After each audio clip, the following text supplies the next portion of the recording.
জুলাই সনদকে বাস্তবায়নের যে প্রতিশ্রুতি দিয়েছিলেন জাতির উদ্দেশ্যে, জাতির কাছে, সেই জায়গা থেকে তারা একেবারে 180 ডিগ্রি ফিরে গেছে। একটা পক্ষকে দিয়ে আদালতে আবার একটা রিট করিয়ে দিয়ে এটাকে সাবজুডিস বানাবার একটা হাস্যস্কর ঘটনা, যাতে ওনারা বলতে পারেন যে আমরা তো করিনি, অন্য কেউ করেছে। একটা নির্বাচিত সরকার ক্ষমতায় অধিষ্ঠিত হয়ে সরকার গঠন করার পর জনগণের যে আকাঙ্ক্ষা ছিল, জনগণ কিন্তু সেই আকাঙ্ক্ষার কোনো সফলতা দেখতে পাচ্ছে না। প্রথম তো খুব দুর্ভাগ্য হলো,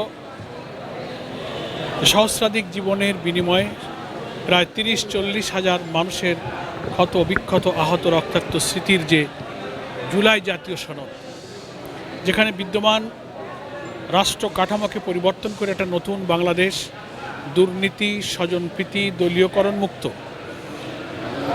জনগণের আকাঙ্ক্ষা অনুযায়ী একটা মানবিক বাংলাদেশের জন্য যে নতুন বাংলাদেশ আমরা গড়তে চেয়েছিলাম,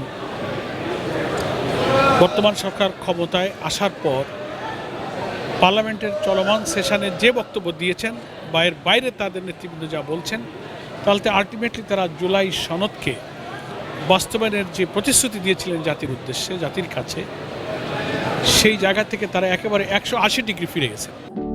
সমুদ্রের গর্জনে ভিন্ন স্বাদের সামুদ্রিক খাবারের ভরপুর আয়োজন উপভোগ করতে আজই চলে আসুন প্যাসিফিক বিচ লাউঞ্জ ক্যাফে কক্সবাজারে। এখানে জনগণ হতাশ এবং নিরাশ। আমরা এখানে অনুরোধ জানাবো সরকারি দলকে যে সংবিধানকে অজুহাত না বানিয়ে সত্যকে স্বীকার করুন। জুলাই সনদে আপনারা স্বাক্ষর করেছিলেন, সেখানে যে অঙ্গীকারগুলো ছিল, ফ্যাসিবাদ বিরোধী আন্দোলনে আমরা যারা রাজনীতির ময়দানে ছিলাম সবাই আমরা সেখানে স্বাক্ষর করেছিলাম। সেই অঙ্গীকারের মধ্যে অন্যতম একটা হলো যে আমরা এই জুলাই সনদকে সম্পূর্ণরূপে আমরা বাস্তবায়ন করব। আরেকটা প্রতিশ্রুতি আছে যে এই জুলাই সনদকে কেউ আদালতে কোনো দল চ্যালেঞ্জ করবে না। তো দুর্ভাগ্যজনক দেখছি যে সম্পূর্ণরূপে বাস্তবায়ন না করার পথে কিন্তু বিএনপি হাঁটছে।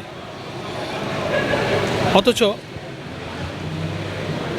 আরেকটা দুঃখজনক দেখা গেল যে ইনডাইরেক্টলি, পরোক্ষভাবে একটা পক্ষকে দিয়ে আদালতে আবার একটা রিট করিয়ে দিয়ে এটাকে সাবজুডিস বানাবার একটা হাস্যস্কর ঘটনা হয়েছে, যাতে ওনারা বলতে পারেন যে আমরা তো করিনি, অন্য কেউ করেছে। অথচ আমাদের কাছে ভেতরের তথ্য আছে।